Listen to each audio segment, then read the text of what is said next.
दोस्तों, आज मैं आपको एक ऐसी कहानी सुनाने जा रहा हूँ जिसमें एक गहरा सच छिपा है। संगत का असर। ये कहानी है एक राजा और दो तोते की। लेकिन सुनने में भले ही ये कहानी छोटी सी बात लगे, पर यकीन मानिए ये कहानी हमारी ज़िंदगी का आईना है। तो चलिए शुरू करते हैं। बहुत समय पहले की बात है। एक राजा था, बुद्धिमान और न्यायप्रिय। वो अपने राजकाज के कामों से कुछ समय निकालकर जंगल की ओर घूमने निकला। राजा का काफिला जंगल के रास्ते से गुजर रहा था। सूरज की किरणें पत्तों में से छन छन कर नीचे गिर रही थी। हवा में मिट्टी और पत्तों की खुशबू घुली थी। सब कुछ बड़ा शांत और सुंदर लग रहा था। पर अचानक जंगल में से एक अजीब आवाज़ आई, मारो मारो, लूटो लूटो। राजा चौंक गया। उसके सिपाही भी सतर्क हो गए। चारों तरफ निगाहें दौड़ाई तो देखा एक पेड़ की डाल पर बैठा एक तोता चिल्ला रहा था।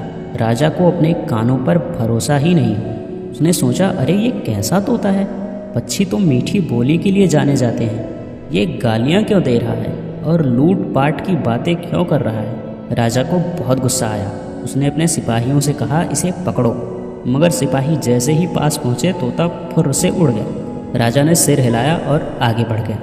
कुछ ही दूर चलने के बाद राजा अपने काफिले के साथ एक सुंदर आश्रम के पास पहुँचा। चारों तरफ हरियाली, फूलों की खुशबू और एक शांत माहौल। राजा जैसे ही आश्रम के फाटक पर पहुंचा, वहां एक और तोता बैठा मिला। मगर वो तोता तो कुछ और ही कह रहा था। उसने बेहद मधुर आवाज़ में कहा, स्वागतम सुस्वागतम, राजा महाराज आपका स्वागत है। राजा के कदम वहीं रुक गए। उसके चेहरे पर आश्चर्य झलक उठा। उसने सोचा, अरे ये तोता तो कितना मीठा बोल रहा है। वही रंग, वही आकार, वही जात और परों पर भी वही हरी आभा, पर आवाज़ में ज़मीन आसमान का फ़र्क।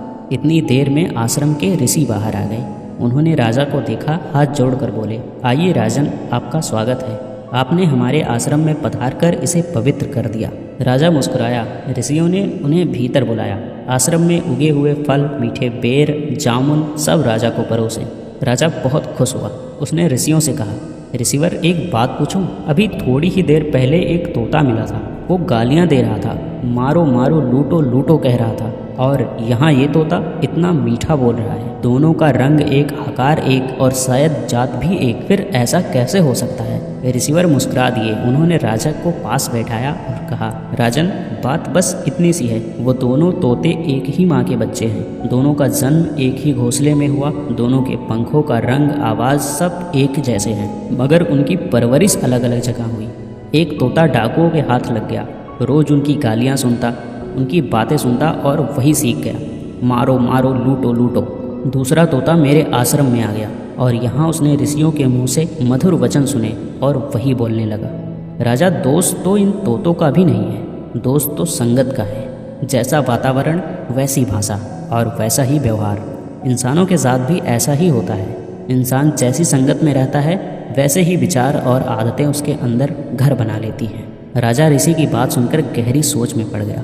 उसे एहसास हुआ कि ये तोते की कहानी नहीं, बल्कि पूरे समाज की सच्चाई है। राजा ने कहा, ऋषिवर आप सच कह रहे हैं। संगत ही आदमी को सजाती है या बिगाड़ती है। इंसान खुद तो निर्दोष जन्मता है, मगर उसके आसपास जो लोग होते हैं, जिनके बीच वह पलता बढ़ता है, वही उन्हें अच्छा या बुरा बना देते हैं। राजा ने गहरी सांस ली और उसने प्रण किया कि अब से वो अपने महल में, अपने राज्य में वह सब ध्यान रखेगा कि बच्चे अच्छी संगत में रहें, ताकि उनका मन भी स्वच्छ रहे और विचार भी नेक रहे। ऋषियों ने आशीर्वाद दिया। राजा ने उन्हें प्रणाम किया और वापस अपने महल की ओर चल पड़ा।